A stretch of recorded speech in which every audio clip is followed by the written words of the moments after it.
Yeah.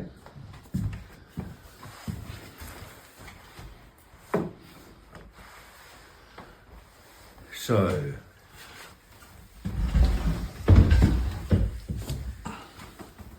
today, what are we going to talk about?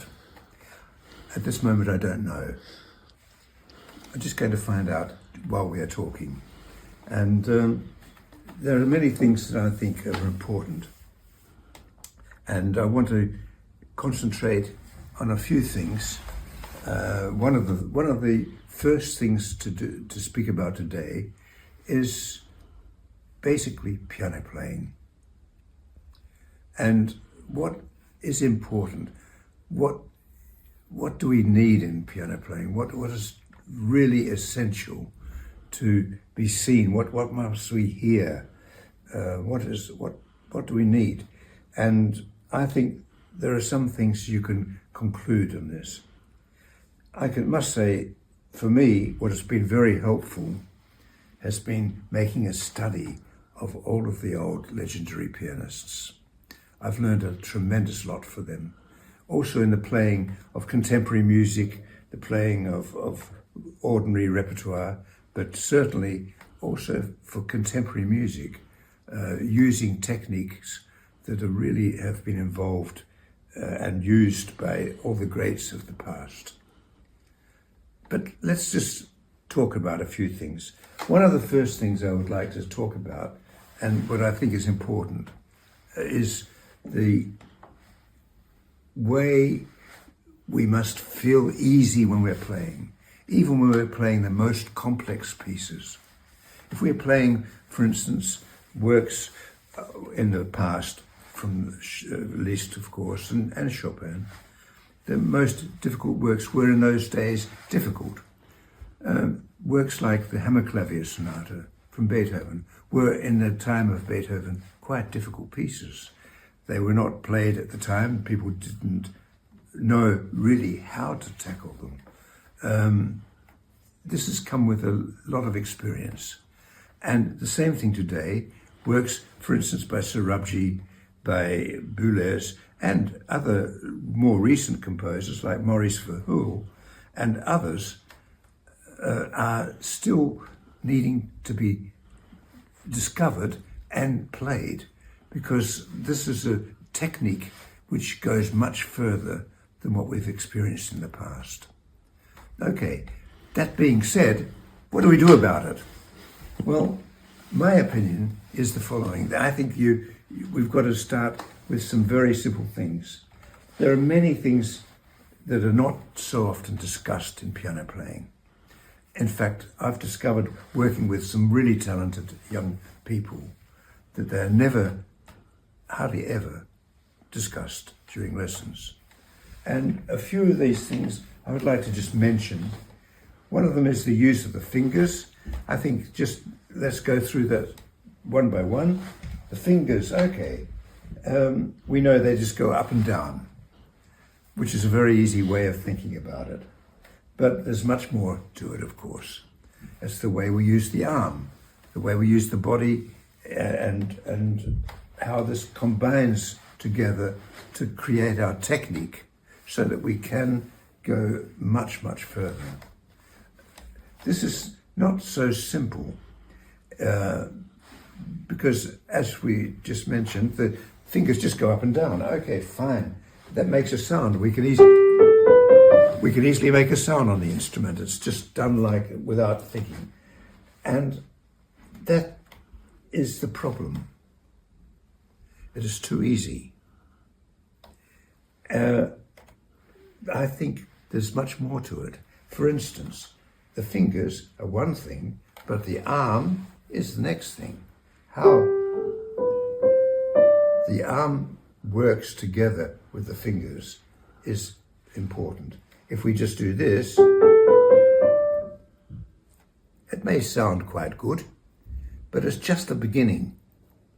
In the beginning, we need something like that, but later we need to have much, much more use of the arm. And that's definitely necessary if you're playing complex pieces like Xenakis and Sarabji. This is much, much more important there. But anyway, it's not only in the work of these composers, because the La Campanella von Liszt demands also the tremendous agile movement of the arm. But it's not only these movements that are important.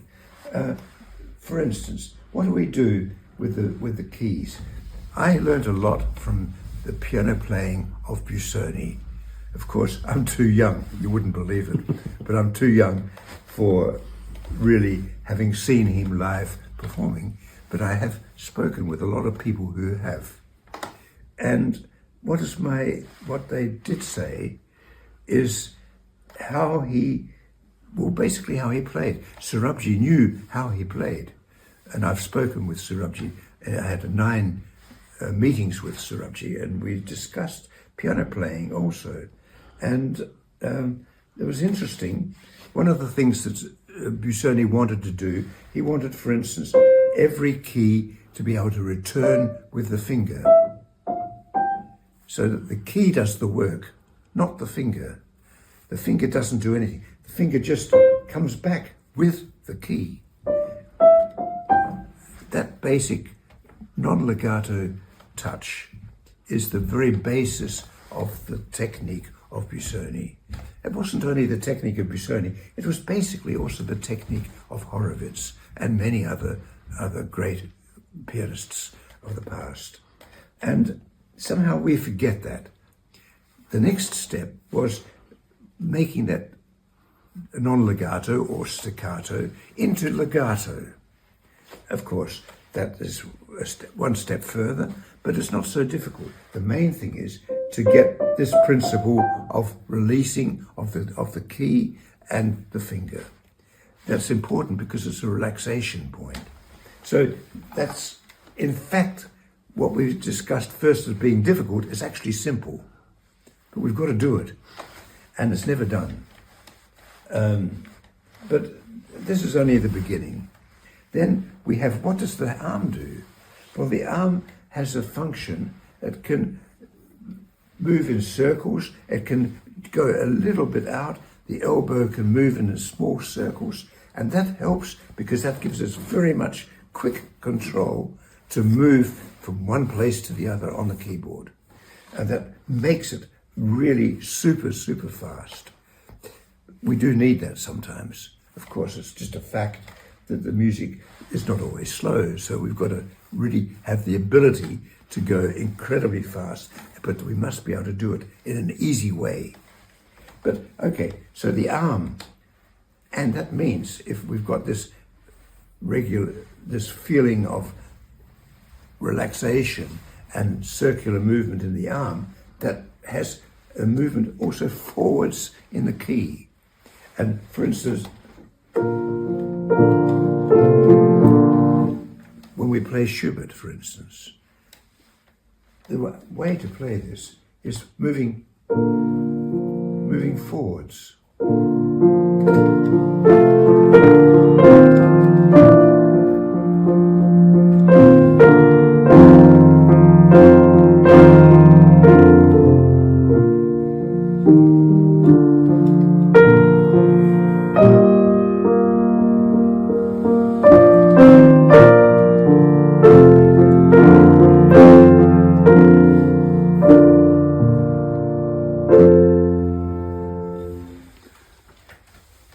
And so on. But this is just a quick example from what I mean. We use these movements, and it's often what I've said to my students. If you make a mistake, I just say, why did you do it? Because, in fact, your body and your movements were not the right movements, and they came before the note. That I find important. Everything we do with the body comes before the sound. That's why the movements are incredibly important. I like to think that the exact movement will actually be the way the sound is going to be made. For instance, Busoni, we go back to Busoni, the Chaconov and Bach Busoni. if you play that, you have in your hand a certain form, you can play it in a way that it sounds like trombones. Well, trombones coming out of a piano? Well, okay. Well, you can still get it. You get this.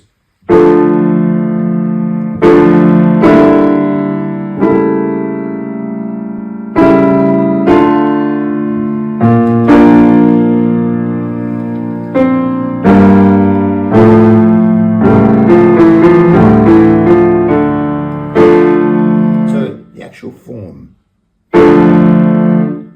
So that's the sound you're going to get. If I change that and I make a different form, I get a different sound.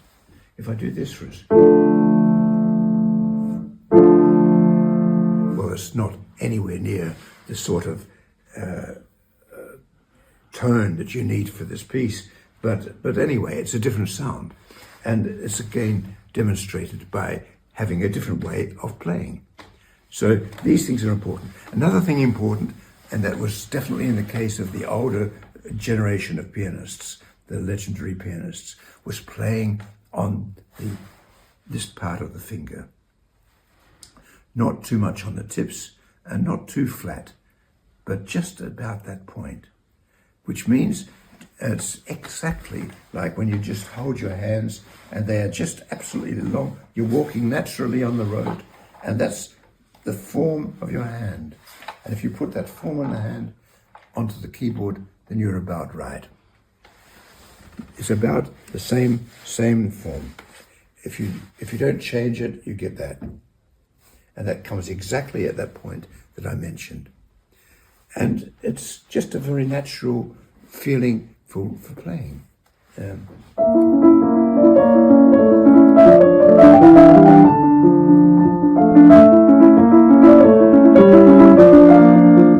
So forth, so on. But it's just important that our playing feels and looks natural. I often also said to my students, the way it looks is probably how it sounds. If you get that combination, the way you feel, the way it looks, if it looks, for instance, agitated, be sure it'll sound agitated. If it looks really natural and easy, it'll probably sound quite easy. And my experience is it works. It just works. Well, anyway, I'm talking far too much, but I hope you don't mind me continuing on this way. As I said, it's all improvised. There's nothing, didn't want it to be,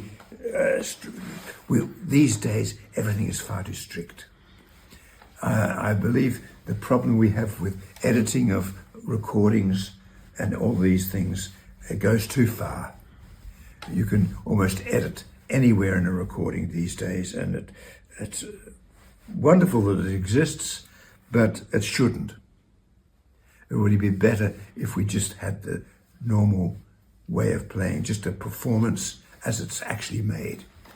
I think that's exactly the truthful part. But anyway, that's just my own experience indeed, in these things. I must say that my performances haven't been very well edited, if not at all, in fact. And that's why I've tried to keep it always purposely. Anyway, I'm thinking of some things also that I've found important also. For instance, in playing a piece, there are moments in a phrase that you feel it's like the heart, the very center of a phrase, the very, very point of a phrase. And I think that's so important. Sometimes it's also very important to know how can we make that clear. If we're performing, for instance, if you're performing a piece, you can actually move a little forwards on those moments. And it makes your playing also a little forwards.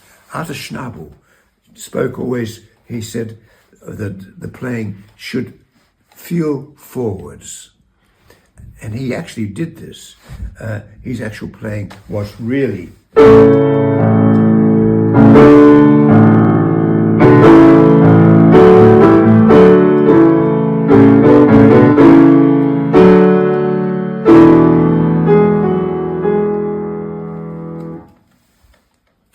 quick example. Several things important.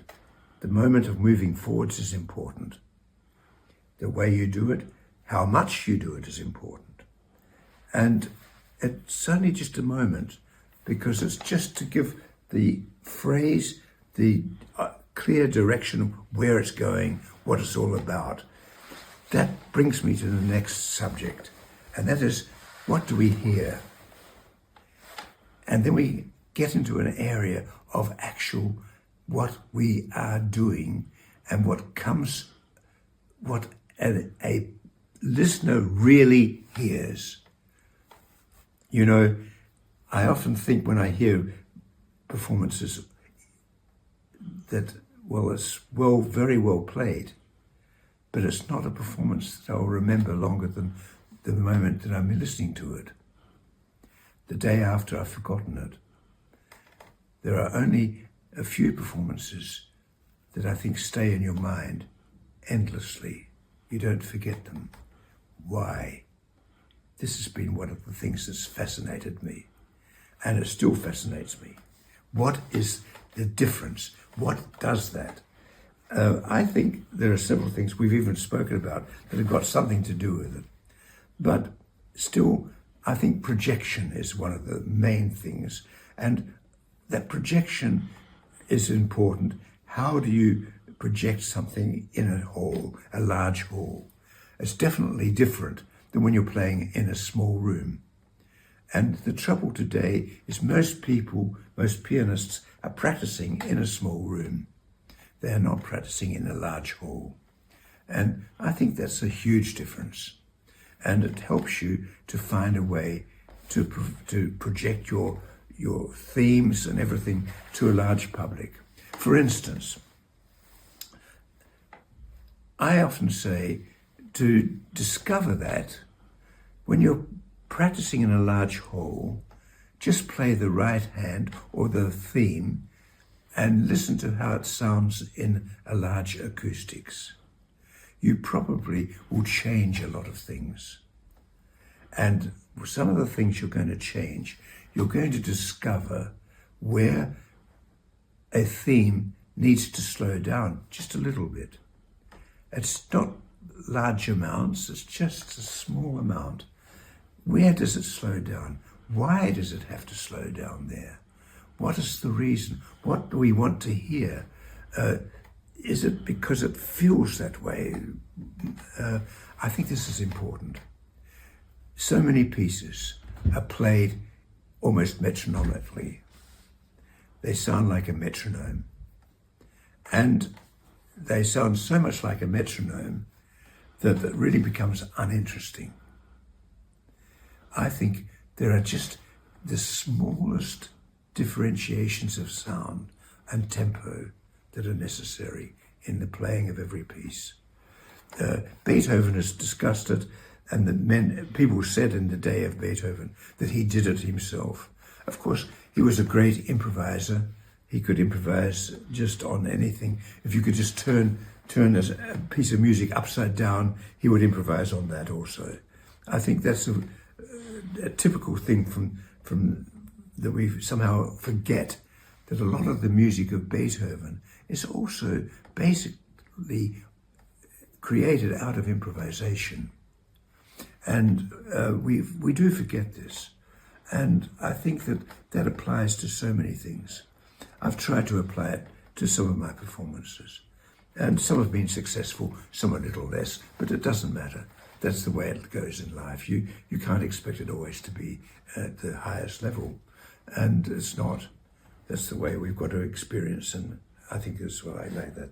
But these few things I think are important. Tempo is important, and dynamics. One of the things I think is quite irritating is a performer who is using so many accents. And sometimes you hear that everywhere. For instance, I heard a performance, I played a little bit of the Schubert Last Sonata, but let me just demonstrate what I've heard.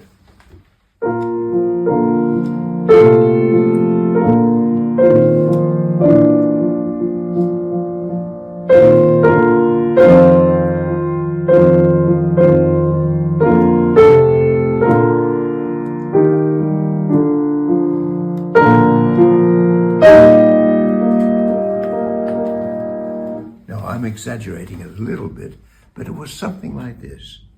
And I think, right, wow, I've heard about 5 pieces, 5 different pieces within 4 or 5 measures.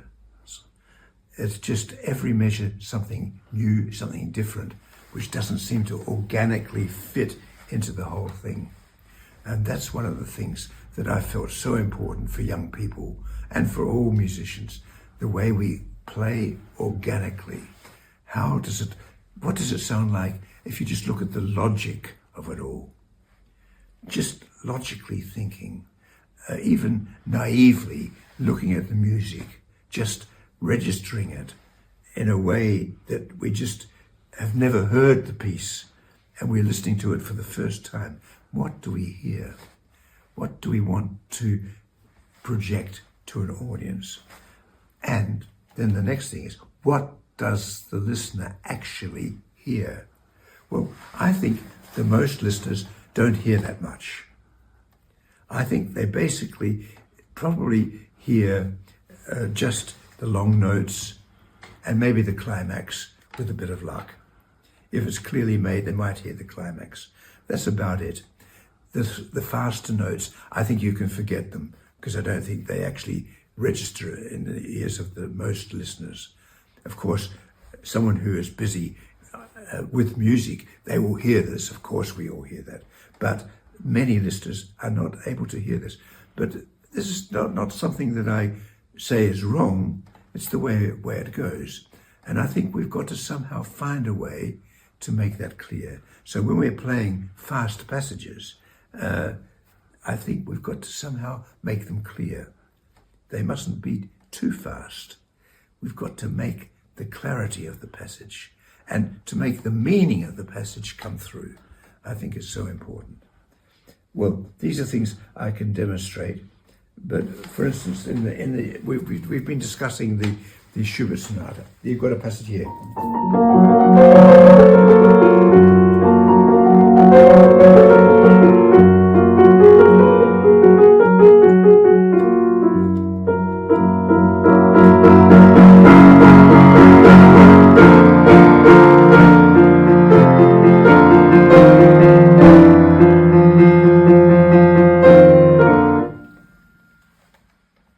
You've got to sometimes wait until you hear, hey, this is the idea of the composer.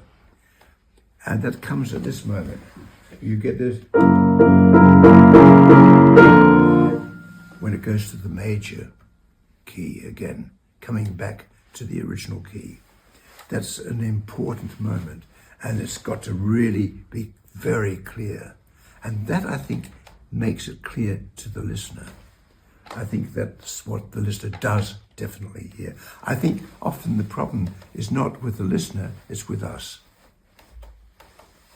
We're the ones that are needing to work on those things. I think the great conductors of the past have done this. I think they really succeed in this very, very well. Well, there are just a few points that I've been thinking over the last years. And there are many, many, many things that I'd like to discuss, but maybe we can do that in a coming podcast. So this one has been a general idea, and we'll talk about many other things later. Thank you.